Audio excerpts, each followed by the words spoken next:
Buen día a todos. En el día de ayer,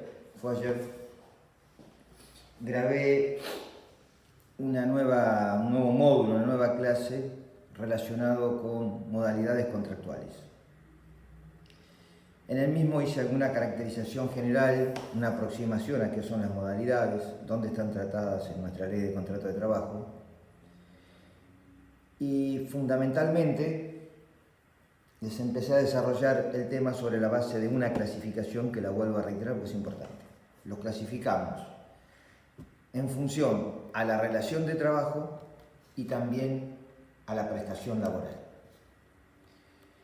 Dijimos que con respecto a la relación de trabajo la íbamos a su vez a subdividir desde el punto de vista del plazo del contrato, es decir, principio general, plazo indeterminado, modalidad por unidad de tiempo, que puede ser plazo determinado o aparecía el contrato de trabajo eventual que tenía la característica similar al contrato a plazo fijo, que se sabía su finalización pero no a la fecha concreta, exacta de su finalización, que esto lo distinguía.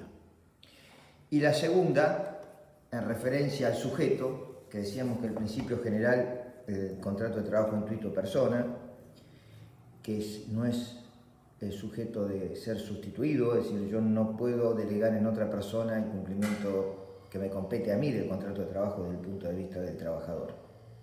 Pero dentro de las modalidades teníamos el trabajo de equipo, artículo 101 de la Ley de Contrato de Trabajo. Ahora vamos a la segunda de las clasificaciones, referente a la prestación laboral. Sobre la prestación laboral, a su vez, tenemos dos clasificaciones. Por la frecuencia de las prestaciones y por la duración de la jornada.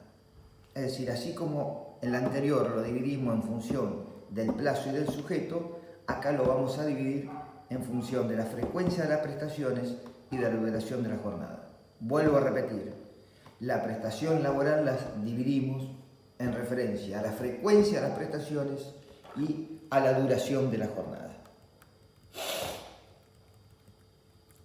Respecto a la frecuencia de las prestaciones,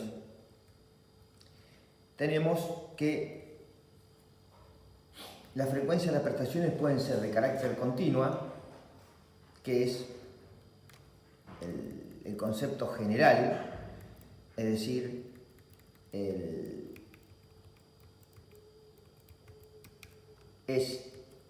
estaba ordenando la diapositiva. Les decía que las prestaciones pueden ser de acuerdo a la frecuencia, continua o discontinuas. ¿Qué es lo que significa esto? Las frecuencias continuas nos están señalando, ni más ni menos, que el contrato de trabajo, así como su continuidad, el principio general es la indeterminación del plazo, la frecuencia de las prestaciones continuas son aquellas que están sujetas a repetirse en forma constante,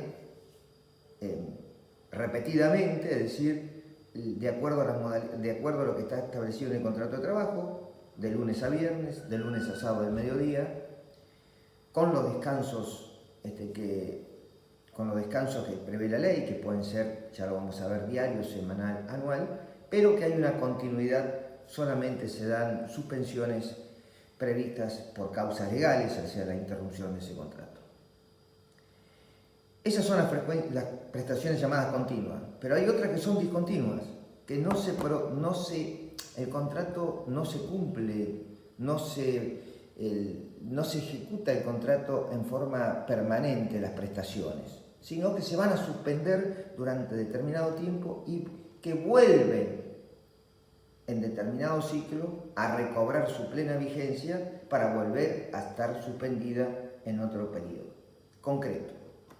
¿De qué hablamos cuando hablamos de las prestaciones discontinuas? Hablamos de dos modalidades: el contrato de temporada y el contrato de trabajo eventual, aquel que vimos inicialmente cuando hice referencia al plazo, pero en este caso es el contrato de trabajo eventual, que participa de aquellas características, es decir, los requisitos son los mismos, pero no se cumple en forma directa entre el trabajador y el empleador.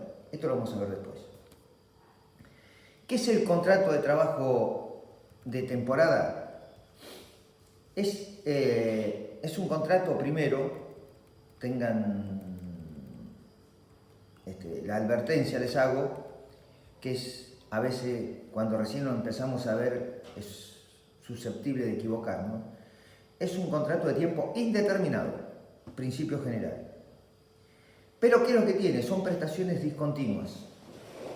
¿Por qué? Porque de acuerdo a la naturaleza de la actividad, porque son actividades propias del giro normal de la empresa o explotación y que las mismas se dan, el cumplimiento de las mismas se dan en determinadas épocas del año y las que se repiten cíclicamente en otras temporadas.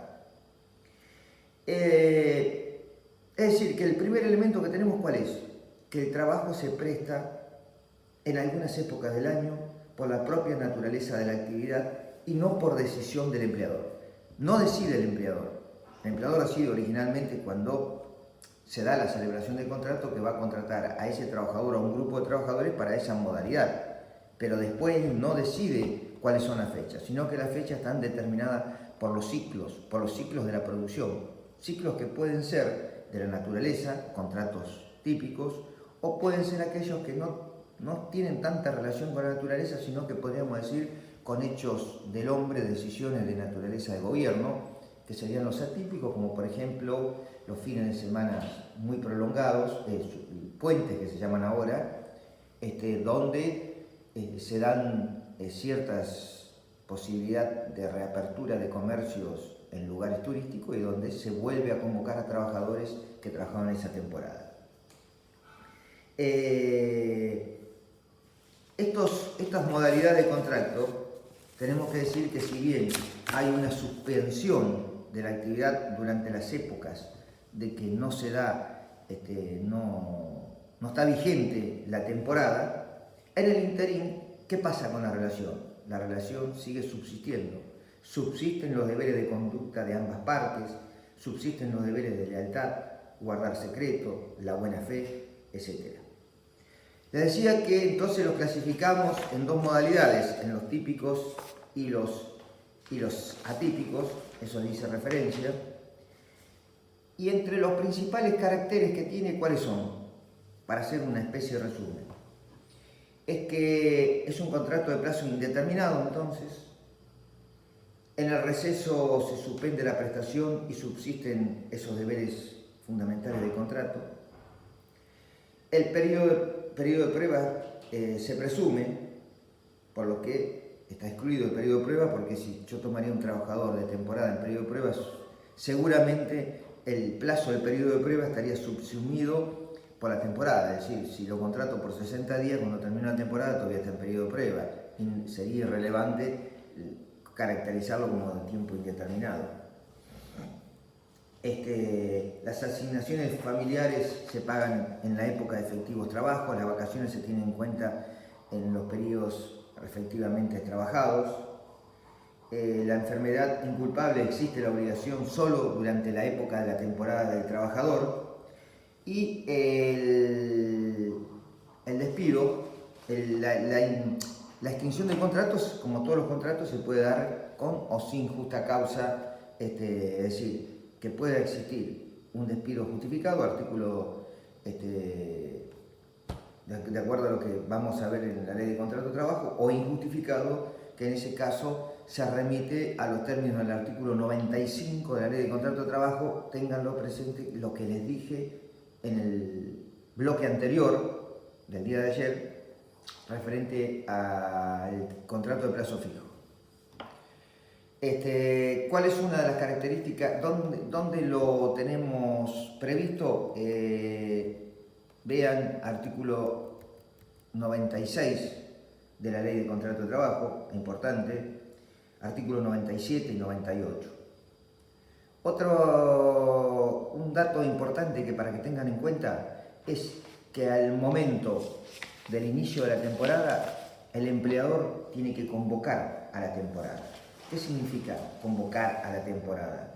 Significa que lo que debe hacer el empleador, cuando convoca la temporada, es hacerlo por los medios de difusión masiva, y en el cual el trabajador va a tener un determinado plazo. ¿Cuál es ese plazo que va a tener? Es el plazo de 30 días para aceptar o no la convocatoria. No acepta la convocatoria en los 5 días, se lo considera abandono de trabajo, y si el empleador no convoca la temporada o no cumple con ese recaudo, puede considerarse en situación de despido indirecto del trabajador. Esto fundamentalmente estoy repasando a ver qué otro tema les puedo señalar, pero el contrato de trabajo de temporada les di las características más importantes, es decir, cuál es lo relevante de esto. Es que es el contrato de trabajo de tiempo indeterminado y las prestaciones son discontinuas, es decir, se suspenden en determinada época del año. Ejemplos de estos son los que trabajan en las cosechas, en la zafra, en los trabajadores de la zafra, generalmente los trabajadores golondrina, que trabajan en determinadas épocas de producción en distintas regiones del país, etc. Es decir, todos los años son convocados para nuevamente reiniciar esa temporada. La pesca también.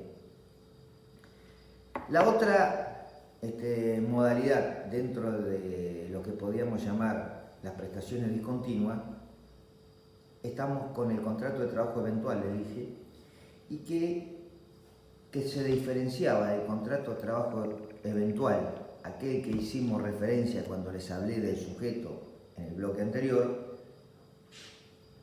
En este caso se refiere al contrato de trabajo eventual que se presta a través de una empresa que se llama Empresa de Servicios Eventuales, que es una empresa constituida únicamente con la finalidad de suministrar trabajadores a otra, una empresa que lo pide, que hace un contrato comercial con esa empresa y que se llama empresa usuaria.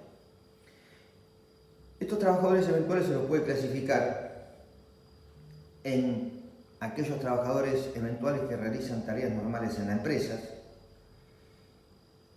Recuerden que tienen que ver con la demanda extraordinaria y transitoria al que le hice referencia y que señala el artículo 99 de la Ley de Contrato de Trabajo, y tienen que ver con la mayor demanda de un establecimiento.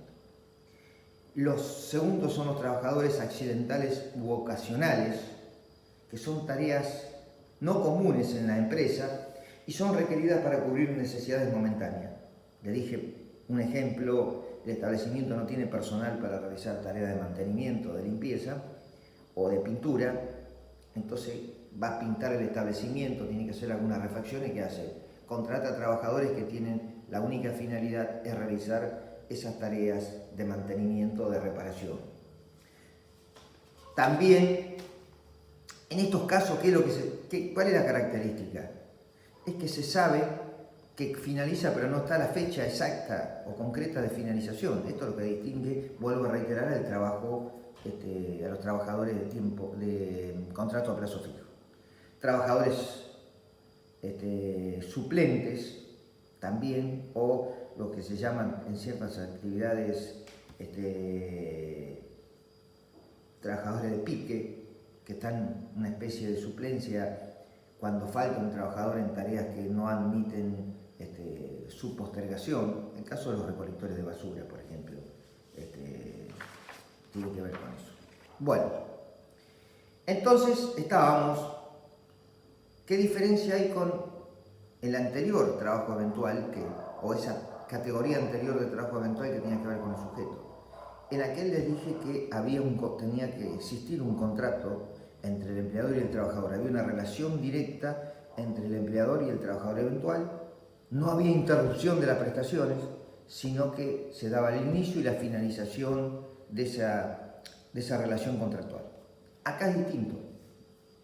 Acá existe la empresa eventual, que es una empresa dedicada únicamente al suministro de trabajadores para otra empresa llamada usuaria, que se relaciona con la empresa de servicio eventual a través de un contrato comercial. Y por otro lado, el trabajador. El trabajador tiene una relación de carácter indeterminada, de tiempo de carácter indeterminado, artículo 90 de la ley de contrato de trabajo, con la empresa de servicios eventuales. Su empleador es la empresa de servicios eventuales y es quien lo va a ubicar en la empresa usuaria. La empresa usuaria tiene que tener una habilitación especial, es una empresa que se dedica únicamente a ese objeto, tiene que estar identificada, tiene que estar sujeta a los controles por parte del Ministerio de Trabajo de la Nación, tiene que tener fondos de garantía, un fondo principal y un fondo accesorio de garantía para poder responder ante la eventualidad de su insolvencia. ¿Y dónde está la característica principal? La característica principal está dada por la situación de que puede que la empresa de servicios eventuales seguramente cuando termina el contrato comercial, porque el contrato comercial tiene límites, no puede estar contratos eternos con la empresa usuaria porque indudablemente no se da la característica fundamental que es lo extraordinario, lo excepcional de la demanda. Entonces, en este caso, ¿qué es lo que se da? Se da la posibilidad de suspensión, la determinada suspensión que puede ser, está prevista en una suspensión en un año o también, si no es una suspensión en un año, en un periodo mayor que lo prevé la ley. La suspensión que puede ser mínima en el año es hasta 45 días en el año, que puede ser la suspensión, o bien, 45 días corridos en el año, o bien 90 días alternados también en el término de un año. Eso lo prevé el decreto reglamentario, que les recomendaría decir, acá ha habido una larga evolución en cuanto a la normativa de las empresas de servicios eventuales. Si bien este instituto está regulado por la Ley de Contrato de Trabajo, tal cual le diga, artículo 99, la Ley 24013, artículo 73-74, artículo 68-74 de la Ley 24013, perdón, 68-74, tiene también que ver con las responsabilidades solidarias que tiene el empleador para evitar que se cometan fraudes a través de la empresa de servicios eventuales. Les decía, el último decreto, que es del año 2006, el 1694, regula el funcionamiento de las empresas de servicios eventuales. Indudablemente no le vamos a requerir que conozcan a fondo, pero sí conozcan esta mecánica de esta modalidad contractual que se da a través de una triangulación. También hay un caso de que ante los abusos ha existido un plenario de la Cámara Nacional de Apelaciones del Trabajo, Vázquez contra Telefónica de Argentina, donde se consideró que ante los abusos y los incumplimientos a los extremos normativos que prevé el instituto, se consideró como el trabajador en una relación de trabajo no registrado con la empresa usuaria. Es decir, una grave situación donde tuvo una sanción muy grave y donde los tribunales, ante los incumplimientos dados por las empresas de servicios eventuales, generalmente suelen aplicar la máxima de la sanción que prevé la Ley 24013. Con esto entonces, un poco les voy dando por concluido lo que es la parte de la frecuencia de las prestaciones.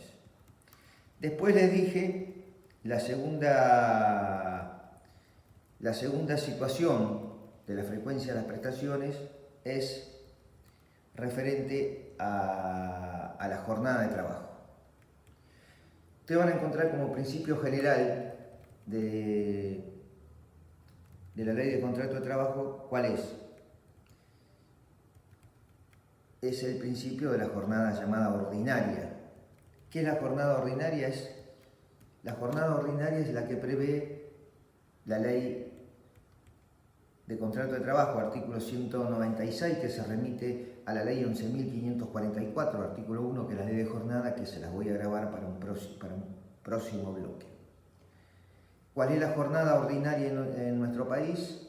Es la de 8 horas diarias o 48 horas semanales, que a su vez admite cierta situación de reducción a través de los convenios colectivos de trabajo o el contrato individual de trabajo. Pero el principio general es este. Entonces, puede ser la existencia de jornadas más menores a las que prevé la ley. Bueno, en este supuesto, como recuerden que venimos viendo que las modalidades son todas situaciones que salen, que están, diríamos, al costado del régimen general, son excepciones al régimen general. Bueno, en este caso está la llamada jornada a tiempo parcial. Esta tiene que ver con el convenio 175 de la OIT y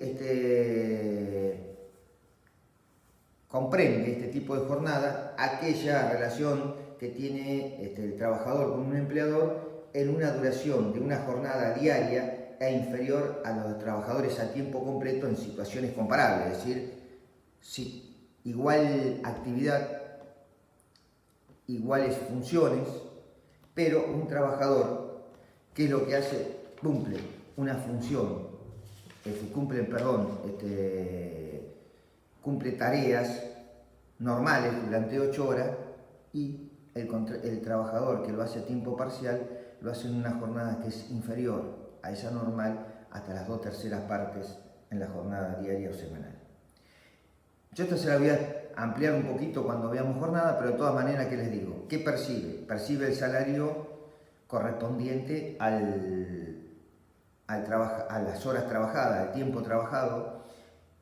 Esto está regulado en el artículo 92 ter de la Ley de Contrato de Trabajo. Y además de ello, tengan presente de que no se pueden hacer horas extraordinarias. Si existen horas extraordinarias en función del orden público laboral, ¿qué les parece? ¿Cuál sería la sanción? La sanción es que durante el plazo de que la realización de horas extraordinarias se considera ese contrato, es decir, durante ese mes como contrato de jornada completa, es decir, de las 8 horas diarias o 48 horas semanales, que es lo que plantea la ley, o la que estuviera establecida en el convenio colectivo de trabajo. Existe la obligación de los aportes, obviamente, a la seguridad social, y si existirían pluriaportes, es decir, a más de una obra social, por ejemplo, tiene que unificarse en una de ellas. Un contrato que también debe ser celebrado por escrito, donde se debe establecer claramente esta formalización de la cantidad de horas que se realiza. Bueno, esto es un poco así en líneas generales.